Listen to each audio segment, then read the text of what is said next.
Rebonjour, chers frères et sœurs. Nous continuons la lecture de ce qui nous est inspiré par le Seigneur dans les livres qu'il a choisis. Par exemple, le livre des sages, l'aventure spirituelle de l'humanité, sous la direction de Frédéric Lenoir et Isée Tardan-Masquelier.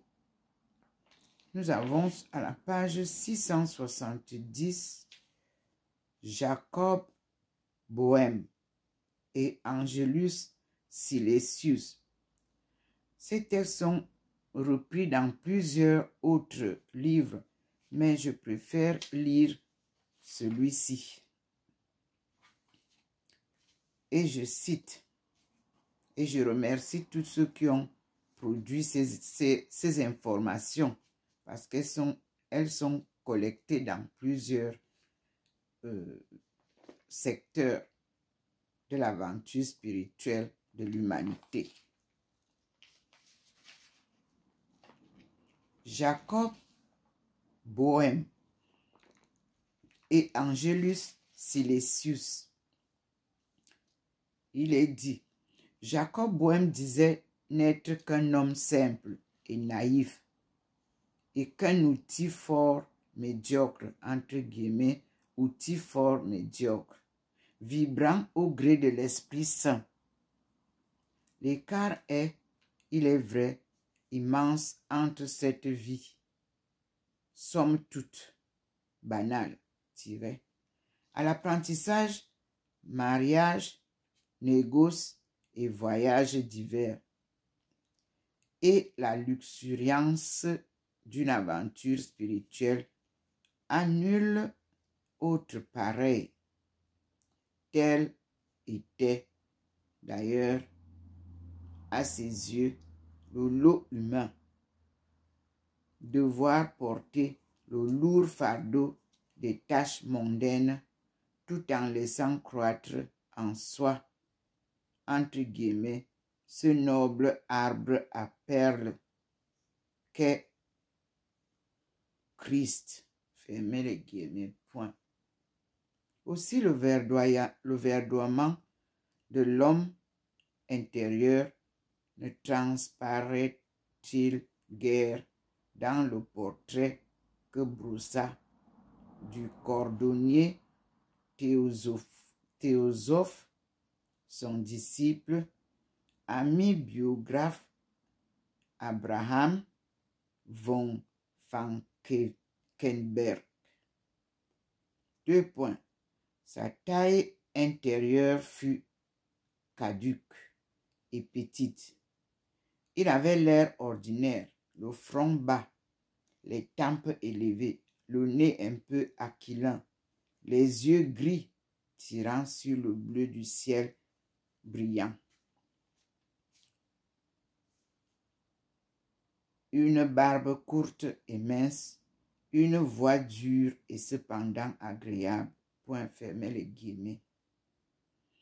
Un tel faciès eût pu inspirer d'horreur, et sa prose abrupte, que l'on dit parfois baroque, et est incomparable, entre guillemets, leçon de ténèbres, fermez les guillemets, évoquant les compositions musicales d'Anton Bruckner.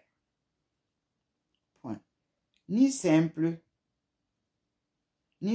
sage, puisque théosophe, ni vraiment saint comme le crurent parfois ses proches, ni même martyr en dépit des persécutions dont il fut l'objet, Bohème disait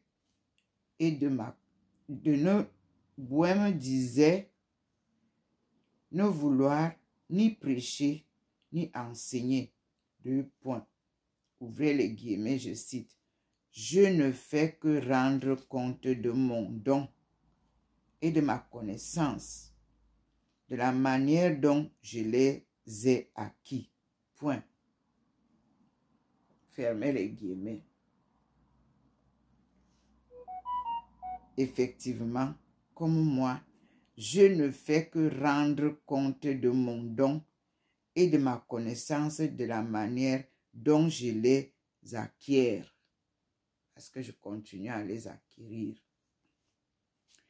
Qui fut donc ce témoin privilégié du Mysterium Magnum, ce chevalier de la foi, avant s'être réfugié dans le cœur du Christ pour échapper à la colère de Dieu et aux assauts du diable? Question. Au paragraphe 2, le sous-titre c'est « Un travailleur dans les vignes du Christ ». Et je cite. Merci Seigneur, voyez qu'il clignote. Nous sommes enveloppés par la lumière du Seigneur et nous écoutons ses écrits. Et je veux, avant que je ne fasse, je vous montre sur le mur où il nous met. Avant qu'on ne finisse, voici comment ce matin nous sommes présentés. Ma face très transfigurée maintenant. Je vous ai montré hier, vous n'avez pas vu cette face aussi transfigurée. Et vous avez Marie de Magdala, très transfigurée aussi, et le Christ dans le coin. Il n'y a personne entre nous. Nous voici, et voici le mur derrière moi qui est illuminé. Il n'y a rien de présent dessus. Et nous avons la lumière qui va vers la porte de la chambre, comme vous le voyez, et qui vous donne les 3 traits de la Trinité sur la porte. Voici Maman Marie éclairée. Et nous voici, le Seigneur, on a dépassé l'académie, on dépasse l'écuménique et apostolique. Et voici la lumière qui est au niveau de la Sainte Face, où le Seigneur me pose souvent. Et le Seigneur nous présente sa face sombre au-dessus des photos encore ce matin. La lumière venant, bien sûr, de la cuisine, comme vous le voyez. Il y a une forte lumière au niveau de la cuisine. Et je fais un petit déplacement avec vous pour que vous voyez comment la lumière se présente à la cuisine. Voici la cuisine et il n'y a aucun signe. C'est la lumière simple. Voici sur le mur, il a déjà posé sa lumière divine. Vous voyez comment c'est blanc, comme il fait souvent. Ici, sur le meuble, il n'y a rien.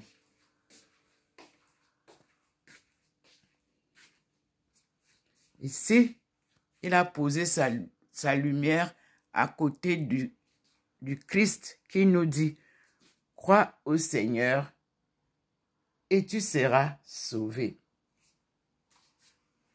Nous repartons donc. Je vous montre comment ça se présente là-bas. Vous-même, vous voyez comment mon profil est illuminé au fond. Là, c'est moi à qui il parle et je répète ce qu'il me dit et où je lis là où il m'envoie. Et en ce temps-là, c'est mon image qui est le plus en vue avec Marie de Magdala. Parce qu'on ressort là les écrits qui nous parlent de Marie de Magdala. Merci Seigneur.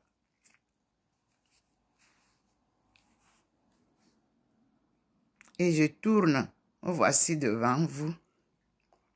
Je jeûne parce que l'Afrique est dans la tourmente.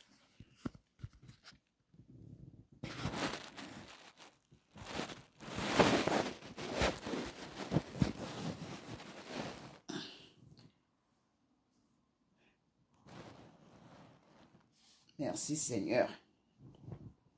Voilà. Et nous continuons donc la lecture de ce livre de Jacob Boehme. Donc, on a dit, le paragraphe suivant, c'est un travailleur dans les vignes du Christ. Pour nous tous qui sommes servantes et serviteurs de ce Christ, Dieu fait homme. Ce paragraphe nous concerne et je lis. Né en 1575 à Alt-Seidenberg, dans une famille de petits propriétaires terriens, Boehme, B-O-H-M-E, dû à sa famille constitution physique d'être placé en apprentissage vers l'âge de 14 ans chez un cordonnier.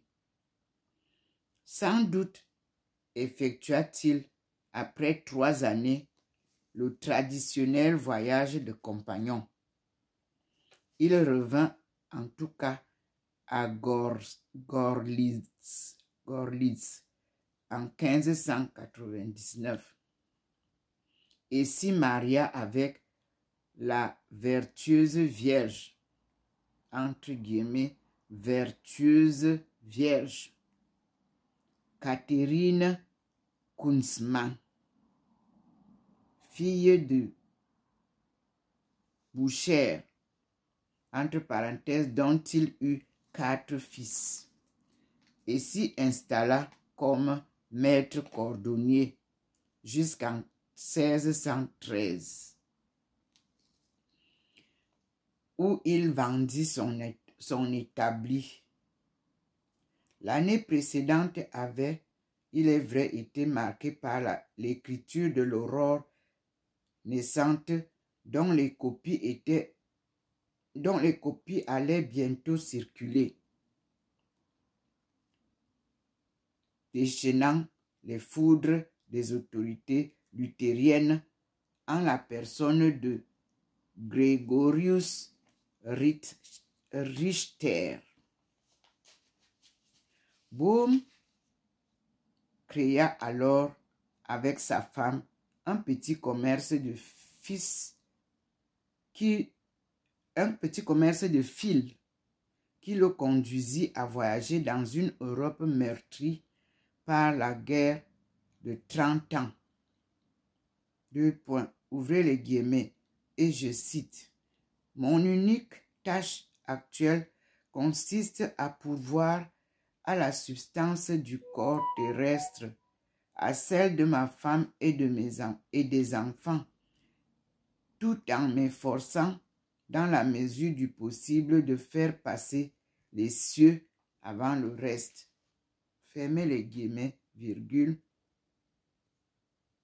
Écrit-il en 1619 dans l'une de ses missives, plus tard réunies sous le titre d'Épître théosophique. Et seul vivant témoignage de sa rude existence, illuminé par la mission dont il se sait porteur et dont il entretient le petit cercle d'amis et de disciples qui s'est formé autour de lui. Karl von Enderk, Tobias Kober, Balthasar Walter et bien sûr Boehme et bien sûr A. von Frankenberg, qui deviendra un proche d'Angelus Silesius. Du séjour de Boehme à Dresde, on sait seulement qu'il ne combla pas son espérance de se voir publiquement soutenu par le prince électeur. Et c'est déjà maladie qu'il rentra. Non, c'est... Oui, on dit... et c'est déjà malade qu'il rentra à Gorlice pour y mourir peu après en 1624. En toute sérénité, semble-t-il, malgré le harcèlement théologique auquel furent soumis ces derniers instants. Des obsèques mouvementées, une croix arrachée sur sa sépulture, rendent plus altière encore son épitaphe. Né en Dieu, mort en Jésus, scellé du sceau de l'Esprit Saint, repose ici Jacob Bohème. Fermez les guillemets à la ligne. Nous avons un autre paragraphe dont le titre est Une science ignée. I-G-N-E, accent aigu E. Sa vocation, Bohème dit l'avoir senti naître lorsque s'alluma en lui certaines hautes lumières, entre guillemets, hautes lumières, et qu'il fut assailli par la pulsion ignée, entre guillemets, assailli par la pulsion ignée. Fermez les guillemets. C'est sous le signe ambivalent du feu, entre parenthèses, destruction et génération, qu'il faut en effet placer son titre. En lui, un philosophe par le feu. Non, je reprends. On dit, c'est sous le signe ambivalent du feu, entre parenthèses, destruction et régénération, qu'il faut en effet placer son expérience spirituelle, je m'excuse, et le théosophe F. von Baader, entre 1765 et 1841. Entre parenthèses, vous fermez la parenthèse, verra à juste titre en lui, entre guillemets, philosophe par le feu, fermez les guillemets, héritier des mystiques chrétiens, certes, entre parenthèses, Eckhart, Toller, Suso, fermez la parenthèse, mais aussi de Paracels et des alchimistes. Point. Et si l'on en croit son biographe, le cheminement de cet homme, entre guillemets, si profond et si inspiré de Dieu, fermez la parenthèse, les guillemets, pardon, si profond et si inspiré de Dieu, aurait été ponctué de présages annonciateurs de son illumination. Découverte d'une grotte symbolisant la profondeur insondable de la diété.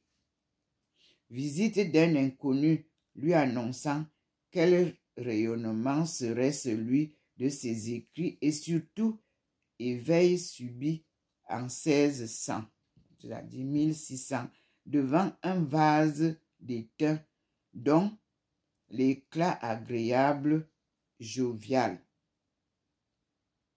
l'introduisit au cœur de la création point. Entre guillemets, l'éclat agréable, jovial. Nous continuons la lecture. Étonnante coïncidence, en tout cas, puisque l'étain, placé sous le signe de Jupiter, ne pouvait en effet qu'être jovial, entre parenthèses, jovis, point virgule, et son éclat d'autant plus bouleversant pour une âme pure qu'elle y reconnaissait l'aurore de la suprême sagesse. Craignant l'exaltation mensongère d'un mirage spirituel, c'est à la verdure, entre guillemets, verdure, environnante que Bohème s'en alla demander confirmation du bien fondé de sa vision. Donc, la stabilité et la vivacité durable confortent alors son intuition. 2 points.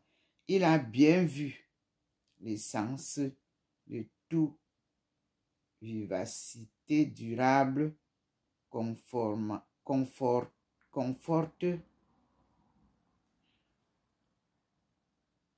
Je reprends.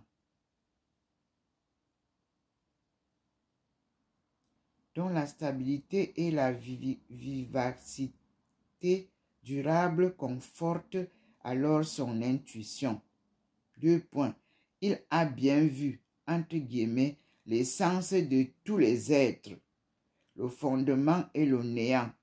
Fermez les guillemets. Et davantage appris que s'il avait durablement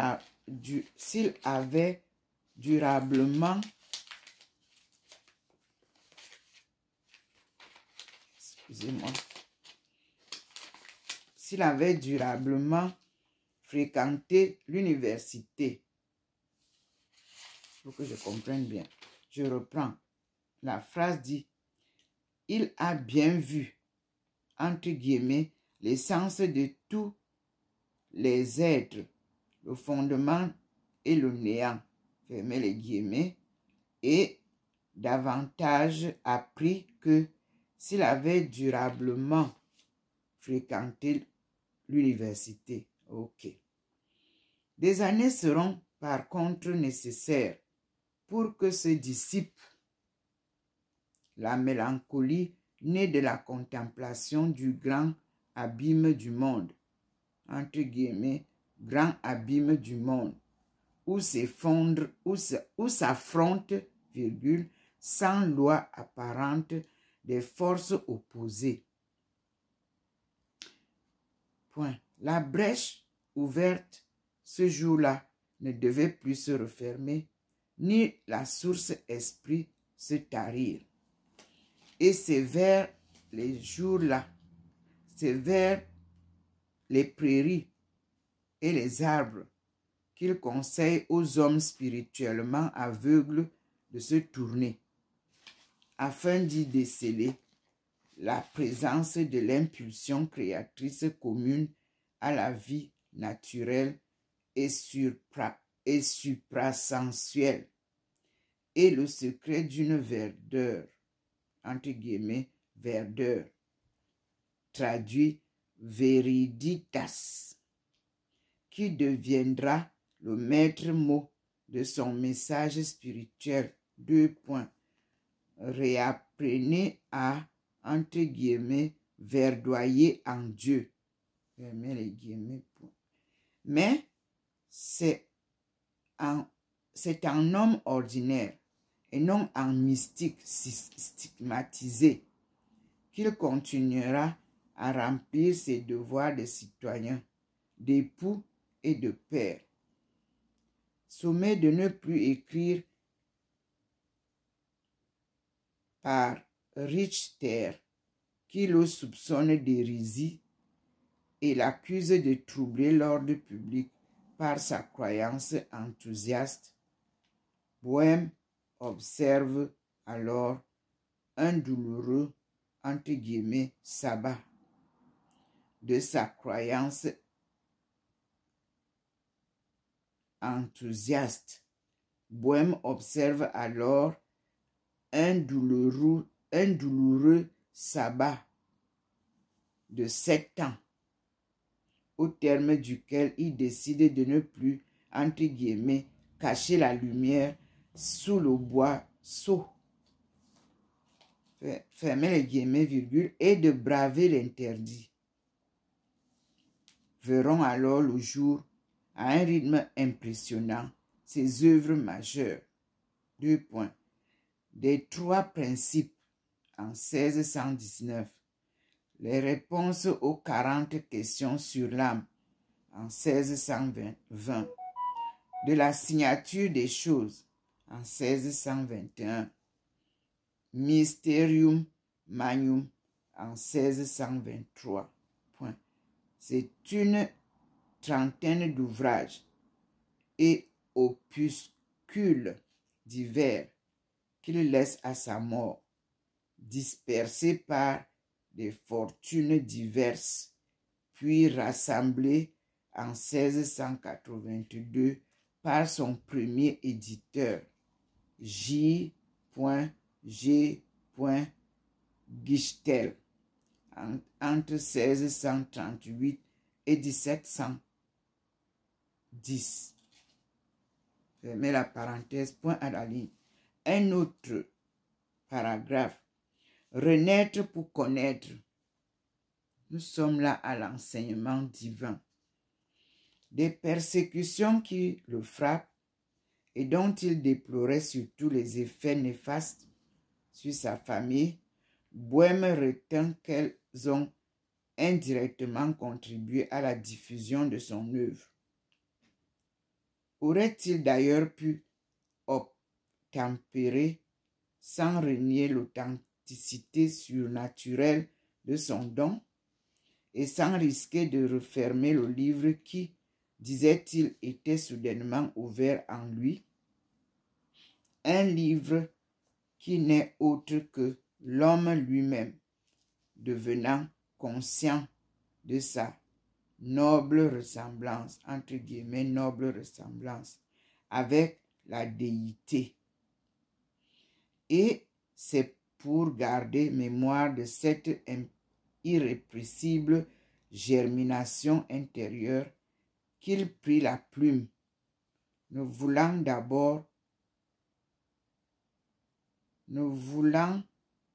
d'abord édifier qu'un mémorial personnel.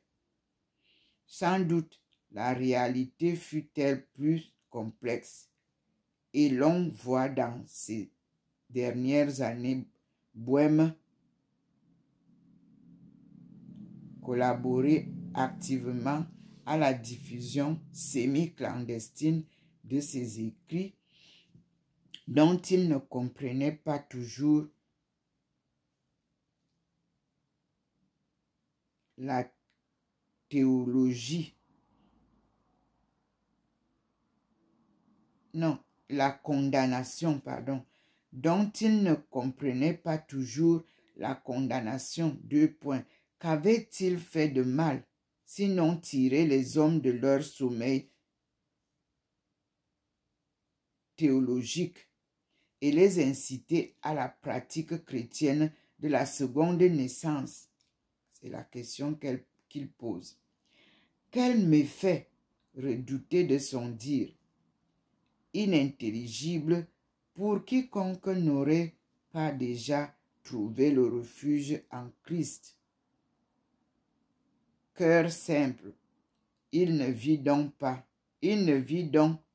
dans ses attaques que, entre guillemets, calomnie pharisaïque, pamphlet déshonorant et mensonger, fermez les guillemets. Car ce n'était pas à ses yeux dissociables les deux bonnes nouvelles prophétisées. La chute imminente de Babel, initiant le grand verdoiement de Christ, entre guillemets, le grand verdoiement de Christ, et la souveraine liberté des enfants de Dieu, aspirant aussi légitimement à leur génération à leur régénération, que le plomb peut espérer devenir or. Loin d'être surajouté, le langage de l'alchimie est bien le seul qui puisse suggérer l'étroite connivence analogique entre transmutation matérielle et spirituelle. deux points, ouvrez les guillemets, quintessence, point. Cette expression désigne le fondement paradisiaque que contiennent les quatre éléments, point. Fermez les guillemets. Aussi, ne peut-on prétendre connaître Dieu que si l'on se dispose à le laisser naître et grandir en soi. Et c'est en tant que, entre guillemets, mystique de l'incarnation spirituelle, fermez les guillemets, parenthèse, c'est P. Degaille, que la théologie se distingue de la théologie et se rapproche de l'alchimie. Connaître n'est pas théoriser, comme le croient les savants, mais sonder la nature paradoxale de Dieu, entre parenthèses, amour et colère, ou amour barre colère, et scruter les signatures naturelles comme autant d'empreintes divines conduisant au centre de la nature d'abord, puis au cœur de la route divine, charriant ardeur, ignée et pure luminosité, après colérique et douceur angélique. Deux points, ouvrez les guillemets. Si vous voulez sonder le grand mystère, contentez-vous de méditer sur la terre et sur les métaux. Vous trouverez bien le fond kabbalistique. Point. Fermez les guillemets à la ligne. Et nous arrivons à un autre sous-titre. L'avènement du royaume. Tels ces athlètes de Dieu, trouvant jadis au désert la juste mesure de leur ferveur, Bohème se dit moins contemplatif qu'ouvrier infatigable, car chacun a son propre enfer et n'est atteint par autre chose que par son propre poison. Fermez les guillemets, point.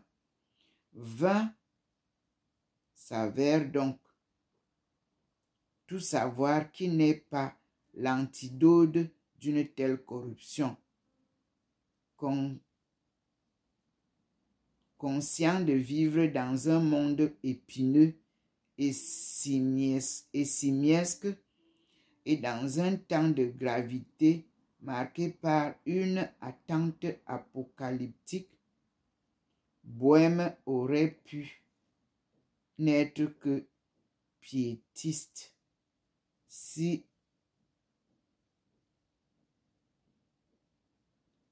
marqué par une attente piétiste, s'il ne lui avait été octroyé la grâce de sentir le parfum de la vie de Dieu, entre guillemets, sentir le parfum de la vie de Dieu.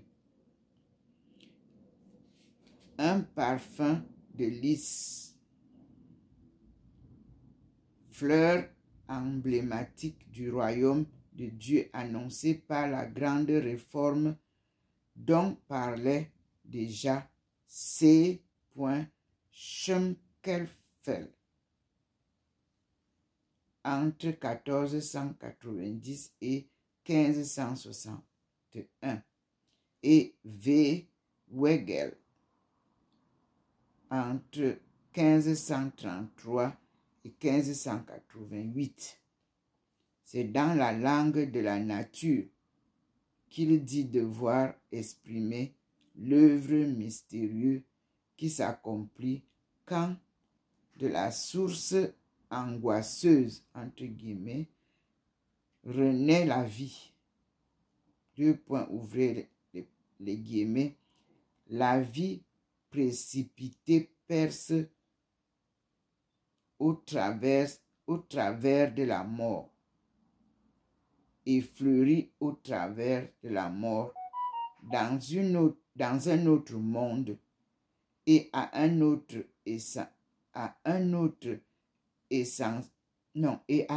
autre essentialité ou une autre eau dans laquelle la lumière brille. À la ligne. Partiellement traduite en français par L.C. de Saint-Martin en 1743,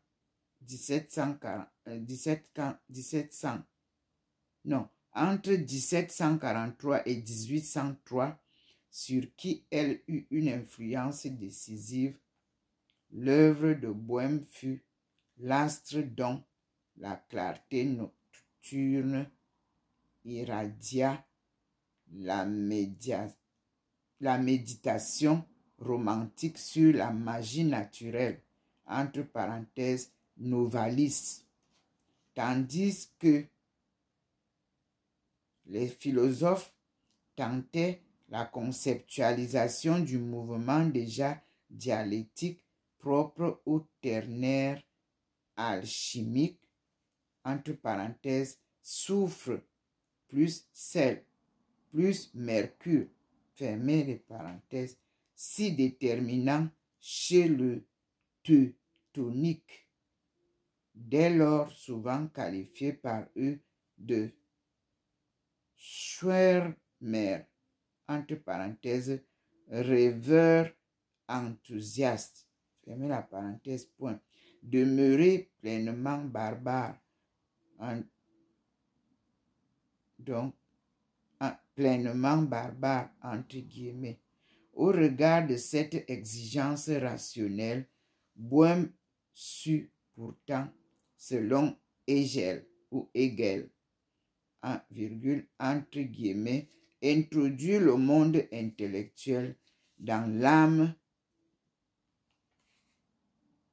sentante propre, fermez les guillemets, point.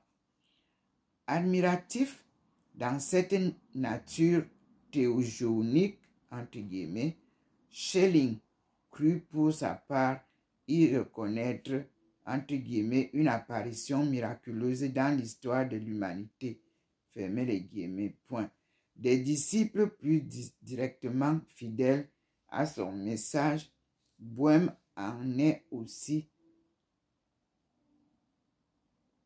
en la personne de J.G.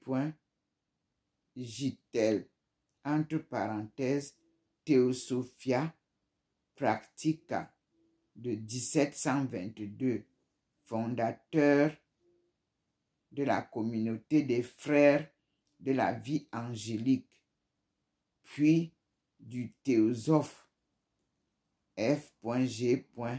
Oettinger en 1702 jusqu'en 1782, et enfin de F. von Baader,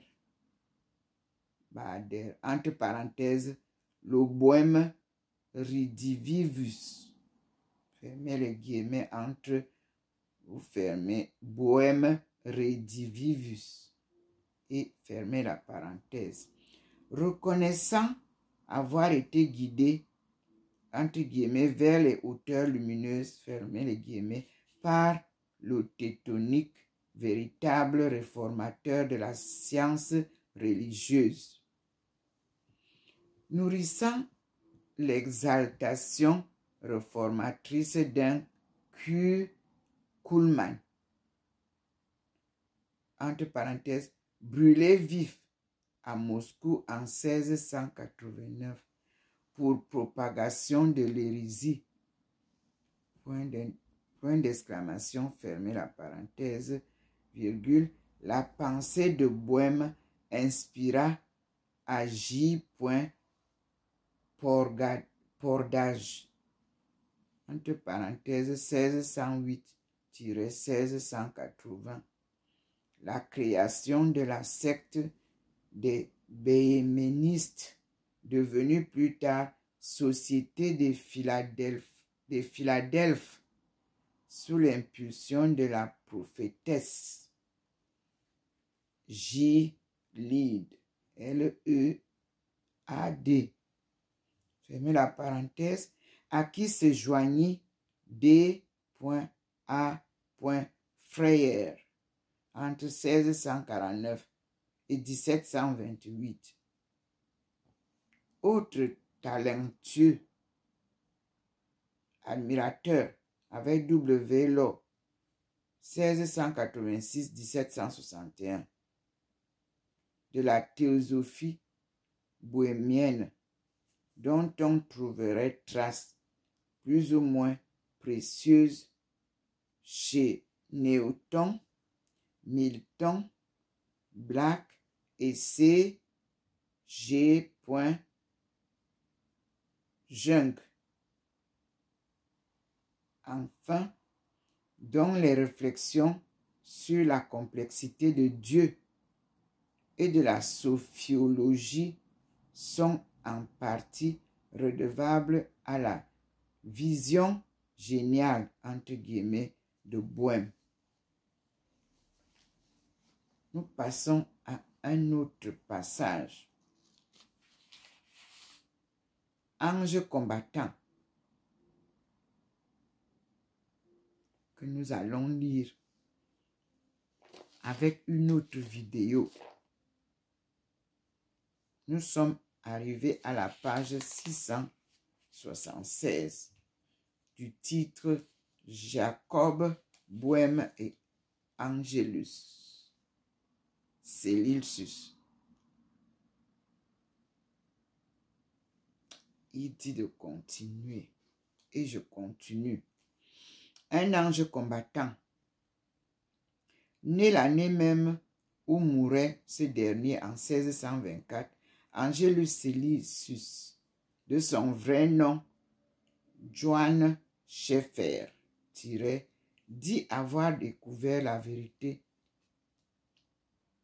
entre guillemets, découvert la vérité grâce aux écrits de son aîné, à qui il rendit un émouvant hommage, ouvrez les guillemets, dans l'eau vit le poisson et les plantes dans la terre, ouvrez les crochets, fermez-les. Quant à Jacob, Bohème, le cœur de Dieu est son élément, fermez les guillemets. Saurait-on mieux dire?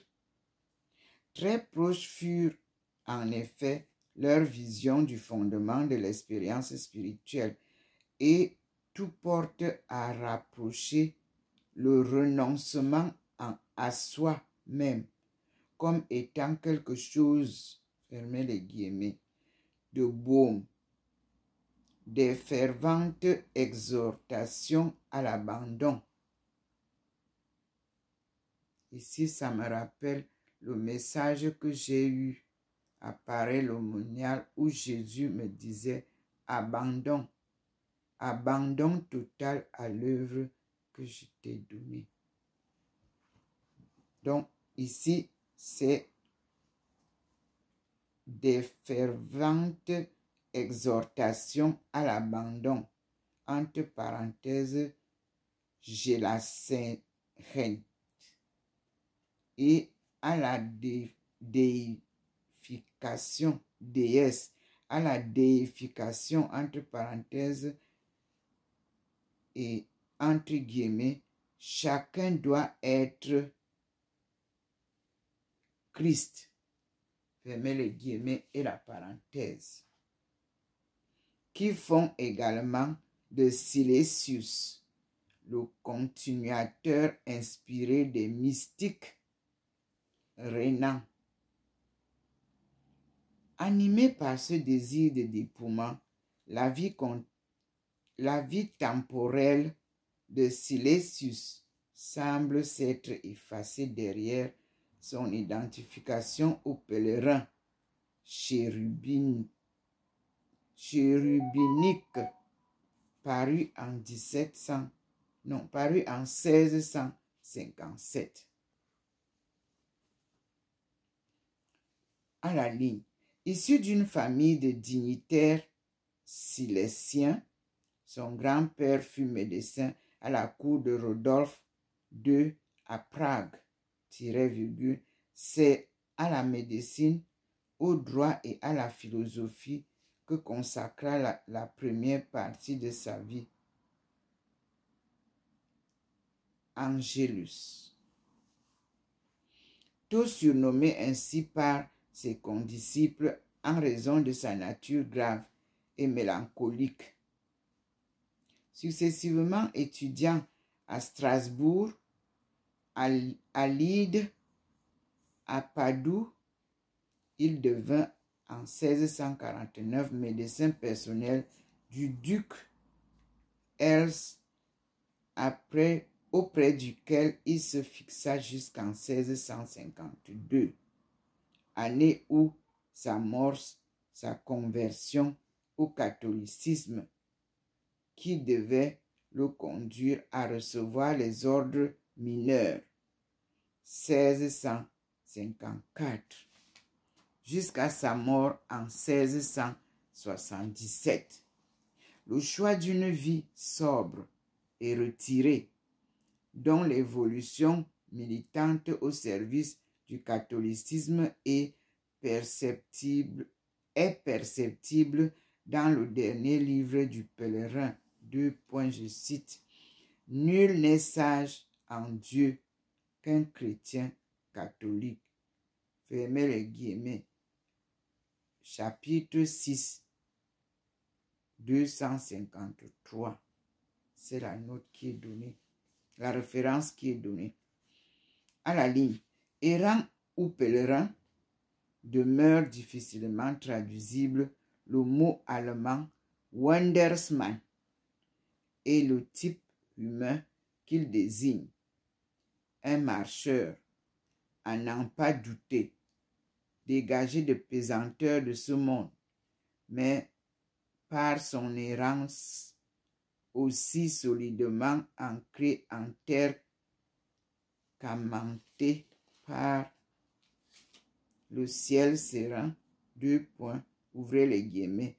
Si tu veux, pèlerin, monter jusqu'au ciel, il faut aller là-bas, tout droit par la croix des chemins, fermez les guillemets. Entre parenthèses, pèlerin, chapitre 5, je crois, verset 60. Fermez la parenthèse. Aussi ne font-ils qu'un, l'errant et le pèlerin, l'un sacrifiant à la terre, sinueuse et précaire, ce que l'autre, fort de sa rectitude, restituera au ciel. Point. Et si ces deux-là font la paire, c'est qu'il n'est qu'un seul chemin. Ouvrez les guillemets, et je cite, hors de Babel et hors de moi, en Dieu et en Jésus. Fermez les guillemets, entre parenthèses, pèlerin, chapitre 2, on a le verset 213, ou la page, c'est pas écrit page, ça doit être verset. Point, fermez la parenthèse. Ces deux petits mots, entre parenthèses, AUS, virgule, entre guillemets, hors de, fermez les guillemets, point virgule, EIN, entre guillemets, en, fermez les guillemets et la parenthèse, virgule, Célesius disait les affectionner plus que tout, garant qu'ils étaient à ses yeux de l'alliance irréprochable entre dégagement et engagement. à la ligne. Dans la bibliothèque de son ami A. von Frankenberg, dont il hérita, C.S. Lewis assouvit sa soif de lecture. 2 points. Saint Bernard et Bonaventure, virgule, L. de Blois et Denis le Chartreux, virgule, Ruybrock,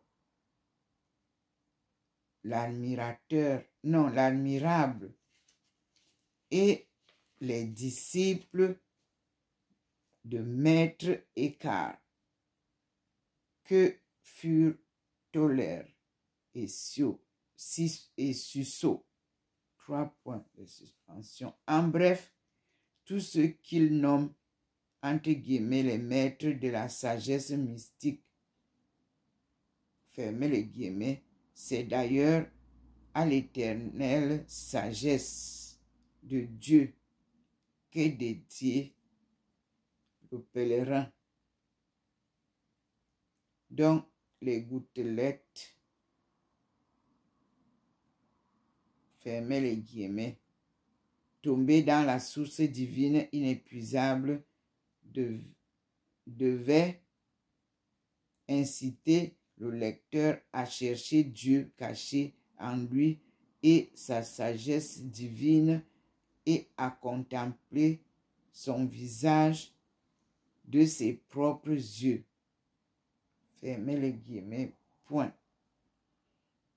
L'ouvrage touche, il est vrai, moins par son originalité doctrinale que par son ton, dont la douceur, en effet angélique, contraste avec l'âpreté véhémente des écrits de Bohème.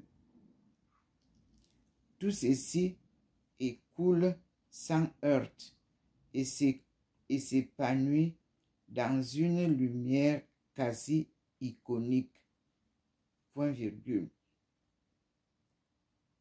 Chaque épigramme paraissant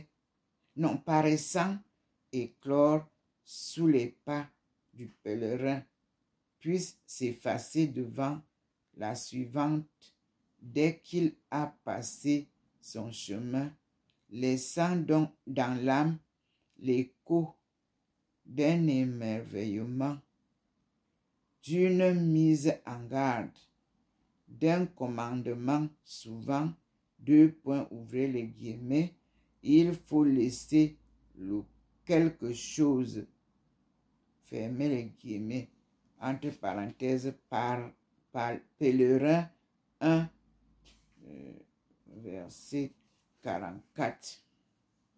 Fermez la parenthèse, on passe au petit titre suivant. Abandon et déification. Et je lis. Déification vient du mot déi. La déité, Diécotent, vers qui s'achemine le pèlerin, s'avère en effet plus proche du rien divin, das Nichts, en qui s'abandonna Eckhart, que des fulgurances du Dieu bohémien, 2 points, ouvrez les guillemets, Dieu ne se trouve pas dans les vents violents, dans les tremblements de terre et dans le feu, fermez les guillemets. Pèlerin 3, je crois, chapitre 142 ou page 142. Fermez la parenthèse, point.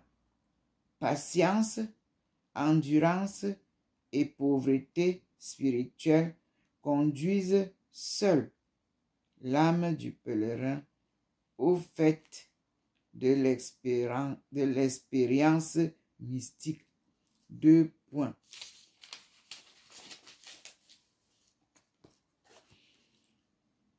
entre guillemets, abandonner Dieu même, c'est un abandon que bien peu d'hommes comprennent. Entre parenthèses, Pèlerin 2, je crois que page 92 ou titre 92, je ne sais pas. Fermez la parenthèse. Mais s'agit-il de comprendre ou d'éprouver? Car l'expérience, dit Silexus, entre guillemets, vaut mieux que la science. Fermez les guillemets. Vous verrez cela dans Pèlerin 5, 115, 115, donc c'est le chapitre.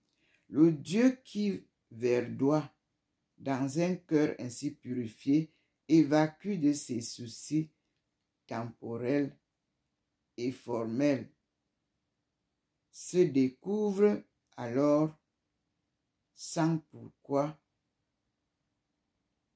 fermez les guillemets, virgule, aussi, ouvrez les guillemets, abandonner, fermez les guillemets. Que peut l'être la beauté gratuite, la rose, simple être là, reposant en soi, de toute éternité. Mais est-il mystère plus insondable que celui de l'absolue simplicité? À la ligne, tout aussi fréquente que chez Bohème, les métaphores empruntées à l'alchimie mettent moins l'accent sur la confrontation à la mort, entre parenthèses, nigredo, fermez la parenthèse, ou l'affrontement des contraires, entre parenthèses, amour et colère, fermez la parenthèse, que sur l'acmé béatifique de cette transformation. Est-il en effet pour le pèlerin d'autres tâches que de laisser croître en son cœur devenu, entre guillemets, sans mesure, la pierre qui ennoblit, la teinture qui guérit, négligeant de décrire avec précision les étapes de cette déification, entre parenthèses et entre guillemets, il faut que tu sois ce qu'est Dieu. Fermez les guillemets, virgule. Vous avez Pèlerin 1, verset 6 au chapitre 6. Je continue. Silesius s'attarde en revanche sur ce qu'il nomme joliment la, entre guillemets, marche en crabe dans la vie spirituelle. Fermez les guillemets.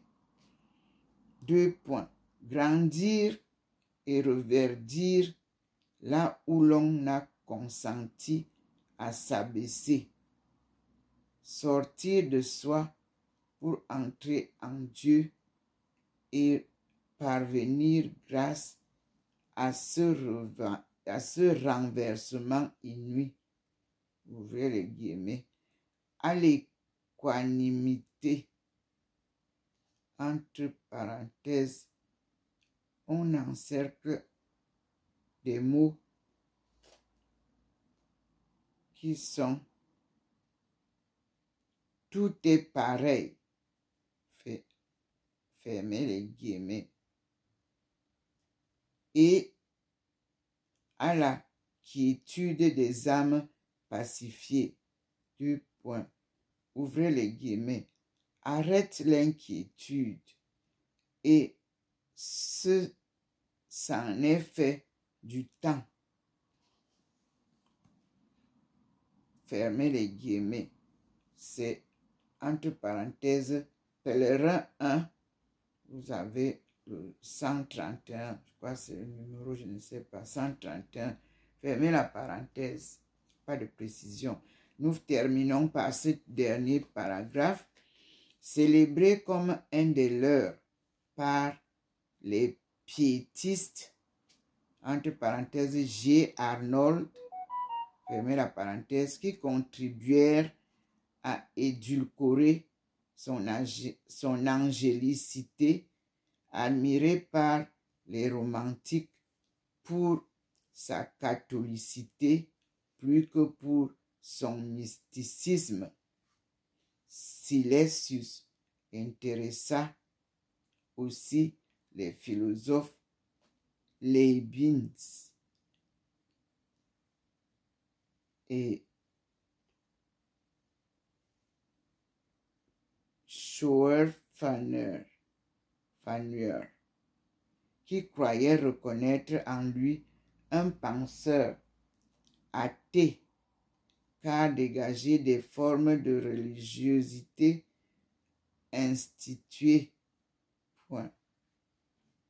De même, ressurgit-il de façon inattendue au XXe siècle, où certains Rilke, John,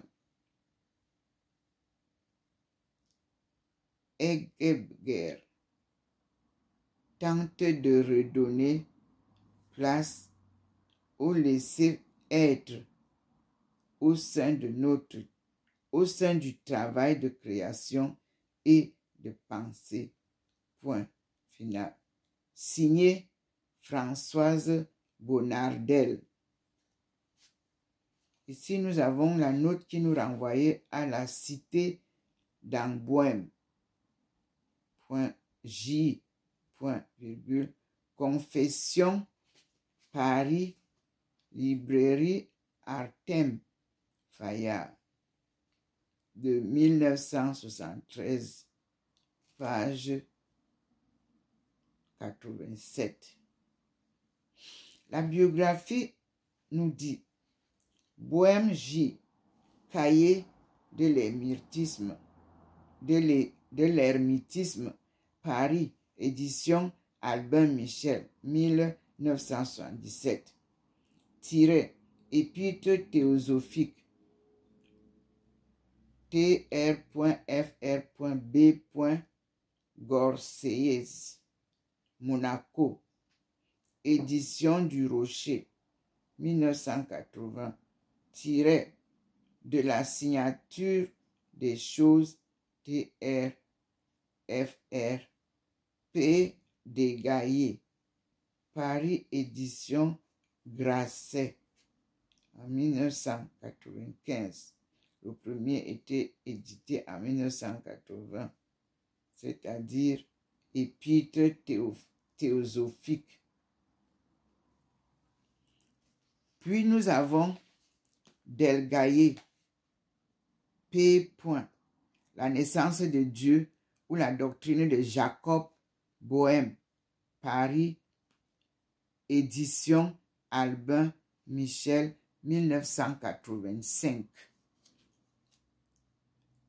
À la ligne Coiré à la philosophie de Jacob Bohème, Paris, édition Vrin, 1979. Ensuite, Silesius, A. Virgule, la philosophie de Jacob Bohème, Paris, édition. Non, c'est pas ça. Je m'excuse. Silesius A.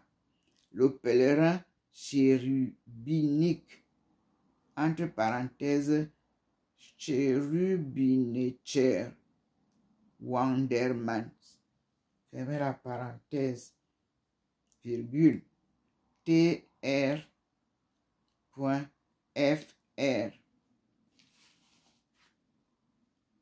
H. Plard, Paris, édition Aubière, Montaigne, en 1946, entre parenthèses, bilingue. Puis nous avons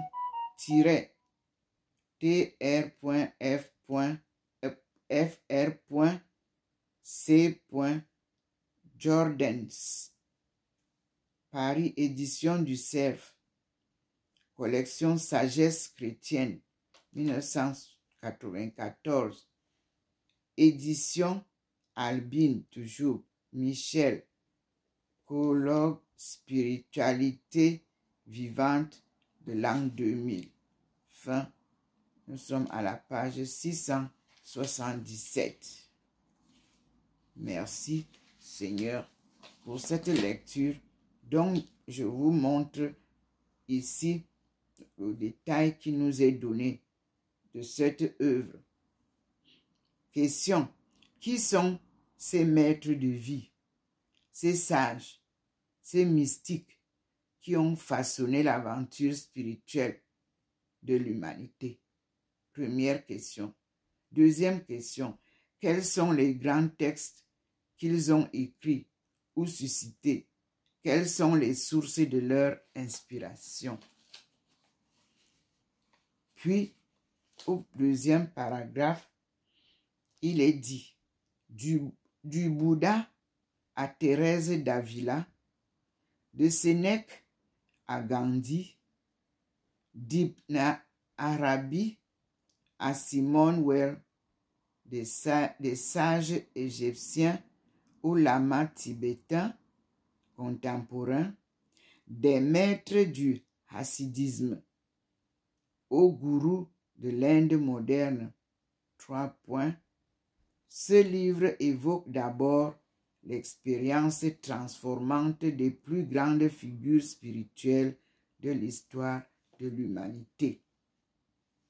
S'ensuit une anthologie de textes du monde entier, le plus souvent dans des traductions originales, dont les thèmes scandent cette aventure singulière et universelle. 2 points. Le scandale de la souffrance et l'aspiration au bonheur, le chemin spirituel, la prière et la méditation, l'amour et la compassion, la liberté et la grâce, la mort et l'au-delà. Point. À la ligne. Et 3 points. Une superbe fresque des quêtes spirituelles de l'humanité. Effectivement. Entre guillemets, voici un livre délicieux pour qui veut se promener dans les jardins multiples et foisonnants des sages, des mystiques et des prophètes. Fermez les guillemets, c'était Le Monde qui écrivait comme ça. Puis, à la ligne, ces ouvrages fourmillent de connaissances et de belles lettres. Point. Il explore 5 millénaires de l'aventure spirituelle de l'humanité pour répondre aux aspirations bien actuelles de tous ceux qui cherchent un sens de la vie. Point, fermez les guillemets. Là, c'est le journal La Croix qui écrit.